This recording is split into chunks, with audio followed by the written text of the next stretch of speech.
Welcome back, Tide Tigers. It's been a long couple of games of playoffs here. This to me is one of the best playoffs to start. First round, second round. Yeah. Celtics, went easy first round, but Chance, for the first time in the history of NBA basketball, the first 4 games of the second round, the road team has won.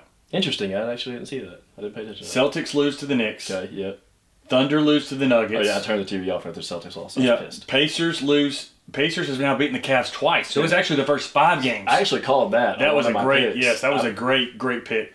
And then what was the last one?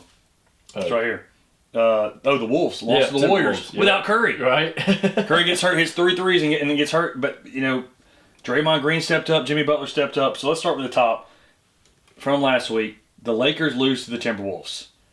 No LeBron, no Luka for the rest of the playoffs. I hate to say this, we bashed the Mavericks so much about Luka and the trade and overweight and slow. Chance, he looked slow and overweight that whole entire series. Maybe the guy was right. I don't know. He did look. I mean, LeBron was the one that was carrying them, not Luka. Yeah. I know he had a stomach bug at some point, but you have to think. You've played on stuff like that. It can take a toll on But you. again, he looks bigger. It seemed like, man, that guy did seem a little bit right about some of this stuff. And LeBron seemed the one that was flying up and down the court. The 40-year-old, not the one that's 20-something years old. So also something to, I guess, consider with that is, you got to remember, Luka hadn't grown into his body. We hadn't grown into our bodies until we were 19, 20, and older. And he was very young and skinny, so maybe he's finally grown. This is his body. This is his body frame. But maybe they're like, yeah, you're a football player instead. That could be his frame that he's going to have to start doing very strict dieting and not drinking and stuff. They could have been right. And again, Joker, they say he's a big guy, but he's a center. He's a power forward. He's not a guard. You can't be that way and be a guard and guarding, Anthony Edwards and some of these guys. It's just not going to happen. Sooner or later, you're going to look like Shaq trying to drive from the guard position. So is Luka's weight a real issue, you think? Right. For the rest of the playoffs, no, but they're going to address it in the offseason probably if it continues to slow him up. Well, there is no rest of the playoffs. They're gone. They're home. They're in Cabo. Okay. All right. How much longer does LeBron have? LeBron? 1 year? I think next year's his last year. I think he's got 2 to 3. Okay, so 2 to 3. I'll say 2 I'll say 2. Let's stick to 2. You say next year, I'll say 2. All right. He's got to play with his son. Does he want to play with his other son who's going to Arizona? I didn't even think about that part, but so it'd be 2 years. So I'll go with you. I'll go 2 years. I think he's just got to win before he leaves. All right. And it'll take 2 years to do that. All right, next thing, Lillard ruptures his Achilles. This is the 3rd time we've seen a guy come back with some sort of injury, which makes me think about Steph. Steph's got the hamstring injury now. Do they rush him back? They're up 1-0 now. We'll not get to Steph, though. But Lillard, after getting hurt, comes back, ruptures his Achilles. The Bucks lose. Giannis is out. They lose to the Pacers, who are obviously doing very good in the next round as well. I know it's the playoffs, but, man, this has happened multiple times now. What's your thoughts on rushing some of these guys back to get them back for the biggest moments and then end up having maybe career-ending injuries at some point? Like, Achilles is not something that you mess around with. We say that, and then Rodgers comes out and proves it. But I would say Rodgers had the calf issue, and that's what the hamstring. Curry will be fine. He's not too old to recover from a hamstring, even if it's just a pop or a pull. Yeah. Now, if it's like a complete rip from bone hamstring injury, which I doubt was the case, yeah, that's different. But Achilles, stuff like that, depending on age, for sure. It's really about how much they just want to keep playing. Yeah. Somebody will find a way. Well, and that's what I'm saying. To me, it's like, okay, jump into, with the Bucks, they got down 1-0, and they rushed Lillard back because they knew they were going to be out of the series. Yeah. Same thing with Curry. They won. So they let it keep going until it gets to the point where they have to play him. When you would text me last night saying, "Oh my God, he's got injured the first time in 10 years," that was my answer. Was, all right, they'll sit him till the end of the series. But again, if they get down 3-1 and it's win or go home, that's the end of the series. 3-1, they'll put him in. Very true. Yeah. So if they're down enough to lose, that's their end. So, but again, you have to get they outlast the number 2 seed Rockets. To me, the Nuggets beat the Clippers. Both champions beat teams. The Clippers have never won. The Rockets have not won since Hakeem Olajuwon. Does experience beat youth always in the playoffs, you feel like? You figure these other guys are hungry. They've never won. I would say no. The Celtics proved that. But it took them a long time. That was 4 or 5 years of taking their licks. But I want to say it was Jaylen Brown and Tatum. 2 years ago? Yeah, when they were taking their licks and stuff. Yeah, but they were proving that these young guys were the ones hanging in the playoffs. And the Rockets is only their second year, and this is really their first year being really good. Yeah. So you always wonder, man, these young teams get the Thunder. They're the 1 seed. Yet the Nuggets beat them in game 1. Yep. It's like sometimes like these championship teams, Nuggets, Celtics, Warriors. Yeah. It's like you think, man, how are they going to fend off these young guys that are just flying up and down the court? And it seems like a lot of times they do. Yeah. You know, you got to remember the field of play never changes for these guys.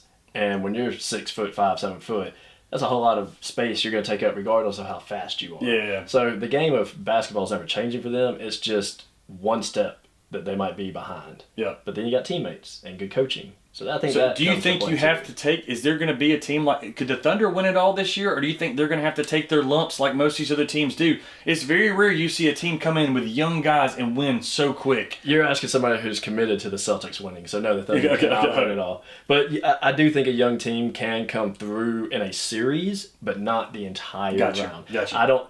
I think they could surprise and take down a champion. Yeah. But they're not going to be able to continue that. With the Wolves. T-Wolves are a perfect example. You know, so again, but let's. You're talking your Celtics. Let's get to your Celtics. They lose game 1 to the Knicks. Up 20 points.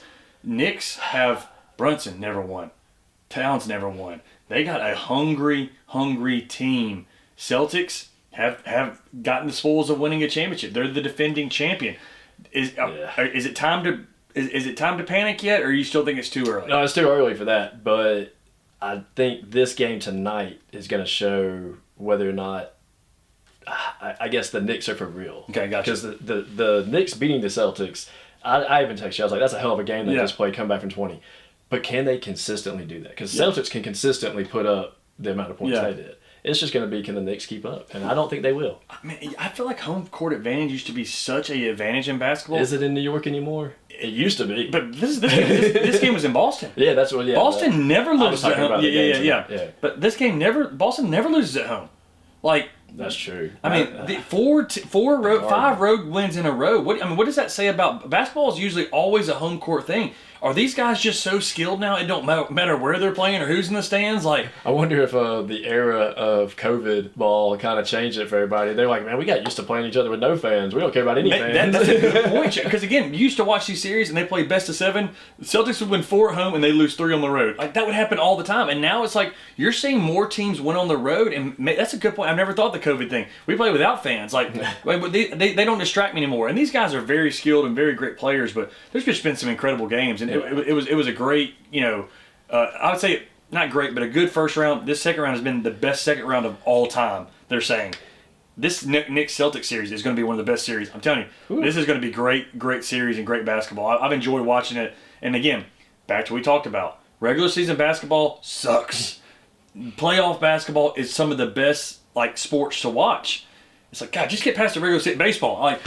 Cut regular season in half.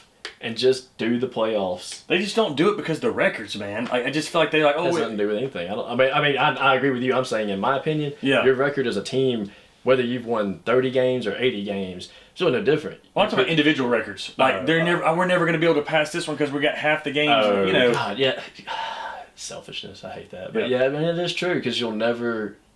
If you don't extend seasons like they are continuously, which is always trying in football, they've done it in baseball. But that means you'll just always break records, which actually diminishes the ability of people before you. Like, that was a completely different game now. Yeah, records are meant to be broken. They are meant to be broken, but it's a completely different game now. Well, yeah, so Babe Ruth, when Mantle broke his, or when Maris broke Babe Ruth, he played at more games than So I think if you want to start doing it that way, you need to start isolating records and say, look, this is the 21st century era baseball records. Yeah, I like that. Your record does not count for anything before this. And you cannot take away from Babe Ruth and from Mark McGwire and all of them because they were in different eras. Well, I hate to say this, but Babe Ruth didn't see 100-mile-an-hour Paul Skeens with a slider and a knuckleball. He just didn't see that. Well, because pitchers were doing a daily job at the grocery store. They'd go work a full shift at the grocery store back in the pros then, and then they'd come play a professional game. Yeah. So it was you didn't have somebody training for 100 hours a week on a machine, and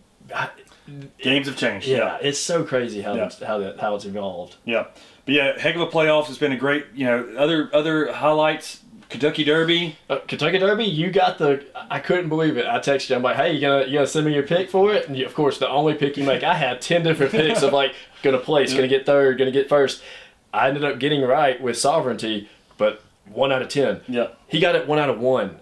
And who would win? Not even just place. Well, I will say this right here. Right when you text me that, I happened to be on Instagram, and somebody put Sovereignty is going to win. And I literally said, that's a sign. I'll go with Sovereignty. I swear, that's what happened. So that's awesome. That's fate right there. It was fate for sure. So, yes, again, as I'm looking at the schedule going forward, a lot of the big events have happened. We are getting to the... F1.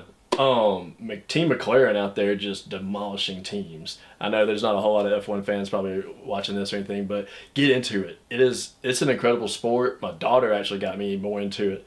And McLaren and Ferrari are dominating right now, but McLaren was like, if you pay attention to races, they were a whole 12 to 15 seconds ahead, both of them, first and second, than the entire rest of the pack at Miami Grand Prix. It was insane. Yeah, there are a lot of other cool things happening this summer. There's no World Cup, there's no Olympics this summer, but again, 2025 has a lot to offer. Again, the basketball, NBA playoffs. So again, we're excited about covering that. And then again, congratulations to all the Alabama and Auburn football players on getting drafted, especially Malachi being a Trussell guy. And we'll be back with our picks for the NBA second round. Tide Tigers.